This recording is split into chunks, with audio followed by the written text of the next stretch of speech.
હા તો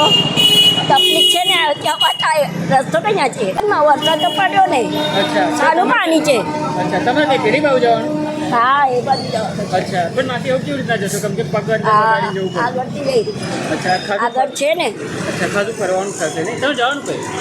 પટ્ટામાં અચ્છા તો આ અત્યારે આવી સિચ્યુએશન છે તો ચોમાસામાં કેવું થશે બા એ જ ને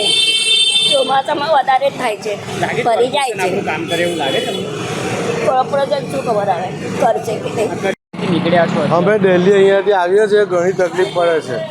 આ લોકો એકવાર ટેમ્પુ લાવીને ભરાઈ જાય છે બહુ કાલે એવું હોય તો એવું થઈ જાય છે ત્યાં અહીંથી આવવાનું જવાનું ચાલતા તો જવાતું હોતું નથી પેલે ગાડી બી બંધ થઈ ગઈ છે જો નમસ્કાર હું છું આપની સાથે રવિ સિંધા વડોદરા શહેર સ્માર્ટ સિટીનું એક ઉત્તમ ઉદાહરણ અને ઉત્તમ નમૂનો હું તમને બતાવવા જઈ રહ્યો છું વડોદરા શહેરના જેતલપુર ગઢનાળાના આપ દ્રશ્ય જુઓ કે વરસાદ પહેલાં જે વરસાદી સિસ્ટમે ક્યાંક ટેસ્ટિંગ કરવા માટે જે વરસાદ વરસ્યો ને તેમાં વડોદરા મહાનગરપાલિકાની પ્રી મોન્સૂનની કામગીરીના જે ધજિયા છે તે અહીંયા ઉડતા જોવા મળી રહ્યા છે પ્રથમ જે વરસાદ વરસ્યો તેમાં જ જે આ રીતના પાણી છે તે આ જેતલપુર ગઢનાળામાં ભરાયા છે આ દ્રશ્યમાં પણ જોઈ શકો છો કે જે કાર છે તે પણ અત્યારે આ પાણીમાં બંધ પડી છે અને જે રીતના અહીંયાથી જે ટુ વ્હીલર વાહન ચાલકો છે તેઓને પણ ક્યાંક ને ક્યાંક હાલાકી વેઠવાનો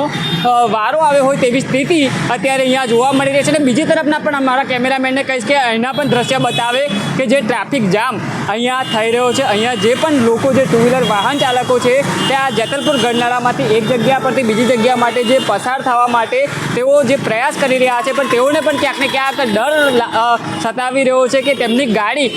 બંધ ના થાય અહીંયા આપણી સાથે સ્થાનિક છે તેમની સાથે આપણે વાત કરીશું ને જે રીતના વડોદરા મહાનગરપાલિકા જે સ્માર્ટ સિટીની જે વાતો જે કરવામાં આવે છે સ્માર્ટ સિટી જે બનાવવાના જે પ્રયાસ કરવામાં આવે છે પણ ક્યાંક ને ક્યાંક જે અધૂરી કામગીરીના કારણે સ્માર્ટ સિટી બનતા અધૂરી અટકી જાય છે આપણી સાથે અહીંયા સ્થાનિક છે તેમની સાથે વાત કરીશું જે જેતલપુર ગરનાળું હજુ તો વરસાદે ટેસ્ટિંગ કરી એમાં પાણી ભરાયું આજે આ 3 દિવસથી આવું ને આવું જ પાણી છે પરમ દિવસે ખાલી એક ટેમ્પો આવીને ખાલી કરી ગયું પછી આ ગાડીઓ બંધ થઈ જાય છે અહીંયા જેટલા અહીંયા નમાજ પડવા માટે જાય એ મસ્જિદ છે એ લોકોને પણ પ્રોબ્લેમ થાય છે અરે મારી તો વાત છોડો અહીંયા કળકબેર જ છે એટલે આ બાજુથી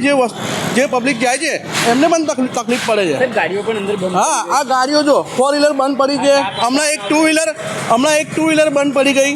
એની આગળ હમણાં એક પગ રિક્ષાવાળો બચારો એની રિક્ષા પણ બંધ પડી ગઈ છે તમે જોઈ લેજો હમણાં વિડીયો મેં ઉતાર્યું છે એમાં તમને ખબર પડી જશે બધું બરાબર બહુ તકલીફ છે એટલે આ 3 દિવસથી અમે જોઈ રહ્યા છે એટલે બહુ જ તકલીફ છે એટલે મહેરબાની કરીને આનું સોલ્યુશન લાવો વડોદરા શહેરને સ્માર્ટ સિટી બનાવવાના પ્રયાસ કરી રહી છે લાગે છે સ્માર્ટ સિટી થશે આ તમને લાગે છે આ જોઈને લાગે છે મને એ કહી દો પહેલાં આ જોઈને લાગતું હોય ને તો મને કહે વરસાદ નથી અહીંયા વરસાદ હોય ને ભરાઈ જાય ને તો મને તકલીફ નથી આ વરસાદ વગર આટલી બધી તકલીફ પડે છે એટલે બહુ જ અમને તકલીફ થઈ રહી છે ને અમે અહીંયા જ રહીએ છીએ વરસાદ વરસશે ત્યારે કેવી હાલત થશે બહુ જ ખરાબ હાલત અહીંયા આટલું પાણી થઈ જાય છે વરસાદમાં તો પણ હમણાં આ લોકોએ ગટર ખાલી કરવી જોઈએ બધું અંદરથી બધું માલ કાઢવું જોઈએ અહીંયા કાટ માલ બધું ભરેલું છે આગળ ખડ્ડું પણ એટલું મોટું છે ને ગટરનું કે ગાડીઓ પછડાય છે લોકો પડી જાય છે ત્યાં શું આશા કરી રહ્યા છો મહાનગરપાલિકા મને બસ વહેલાથી વહેલા આ બધું ક્લીન જોઈએ અહીંયા જે ચોક્કસથી દર્શક મિત્રો જે રીતના વરસાદ પહેલાં જો આ પરિસ્થિતિ આ જેતલપુર ગઢનાળામાં આવી જોવા મળી રહી છે તો આપ વિચારો કે ચોમાસું શરૂ થશે તો અહીંયાથી લોકોને નીકળવું પણ મહા મુશ્કેલી પડે તેવી સ્થિતિ અત્યારે અહીંયા જોવા મળી રહી છે જે રીતના અહીંયા જે ડ્રેનેજ જે લાઈનો જે ગટરમાં જે આ પાણી જે પ્રવેશવું જોઈએ તે યોગ્ય રીતના અહીંયા સફાઈ નહીં થઈ હોય તેના જ કારણે આ પરિસ્થિતિ અત્યારે જોવા મળી રહી છે અહીંના જે સ્થાનિક લોકો છે અહીંના જે રાહદારીઓ છે તેઓ માંગ કરી રહ્યા છે કે વરસાદ પહેલાં વડોદરા મહાનગરપાલિકા આની ક્યાંક મરમ્મત કરાવે જેથી કરીને વરસાદમાં જો અહીંયા પાણી ભરાશે તો ચોક્કસથી અહીંયા અવર જવર કરવામાં પણ ઘણી મુશ્કેલી વેઠવાનો વારો આવે તેવી સ્થિતિ ઉદ્ભવશે વડોદરા મહાનગરપાલિકા દ્વારા જે રીતના સ્માર્ટ સિટીની જે વાતો કરવામાં આવે છે ગ્રાઉન્ડ લેવલ પર આવીને સ્માર્ટ કામ કરવામાં આવે તો ચોક્કસથી આવા દ્રશ્યો વડોદરા શહેરમાં ક્યાંક ને ક્યાંક ઓછા થશે ને વડોદરા વાસીઓને પણ ક્યાંક જે હાલાકી પડી રહી છે તેમાંથી પણ છુટકારો મળશે કેમેરામેન ફેજલ ખાન સાથે હું Ravi Sindha spark today news Vadodara